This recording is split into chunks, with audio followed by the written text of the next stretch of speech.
White House Press Secretary Sweet Karoline Leavitt takes questions from the liberal media over leaked emails concerning Donald Trump and disgraced, dead, convicted pedophile Jeffrey Epstein.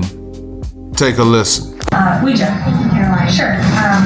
I have your statement about the new Epstein emails that have been released by House Democrats. Separate from why you believe the emails were made public, can you address their substance? Did the president ever spend hours at Jeffrey Epstein's house with a victim? These emails prove absolutely nothing other than the fact that President Trump did nothing wrong. And what President Trump has always said is that he was from Palm Beach, and so was Jeffrey Epstein. Jeffrey Epstein was a member at Mar-a-Lago until President Trump kicked him out because Jeffrey Epstein was a pedophile and he was a creep. And this email you refer to with the name of a victim that was unredacted now and has since been reported on in this room, so I will go ahead and say it, Virginia Giuffre. And it was CBS's own reporting, Ouija, that recently wrote that Miss Giuffre maintained, and God rest her soul, that she maintained that there was nothing inappropriate she ever witnessed, that President Trump was always extremely professional and friendly to her. And so I think it's a question worth asking the Democrat Party, and you should all go ask them after this briefing, of why they chose to redact that name of a victim who has already publicly made statements about her relationship with Jeffrey Epstein and is unfortunately no longer with us. Mary. Two questions on this. In the interest of transparency, why not just go ahead and release the full files on Epstein, get this all over with? This administration has done more with respect to transparency when it comes to Jeffrey Epstein than any administration ever. In fact, this administration, the Department of Justice, has turned over tens of thousands of documents to the American people.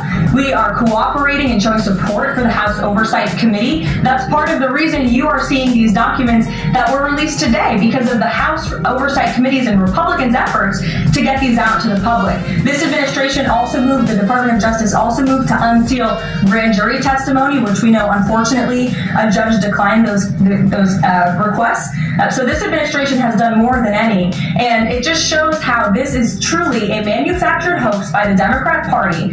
For now, they're talking about it all of a sudden because President Trump is in the Oval Office, but when Joe Biden was sitting in there, the Democrats never brought this up. This wasn't an issue that they cared about because they actually don't care about the victims in these cases.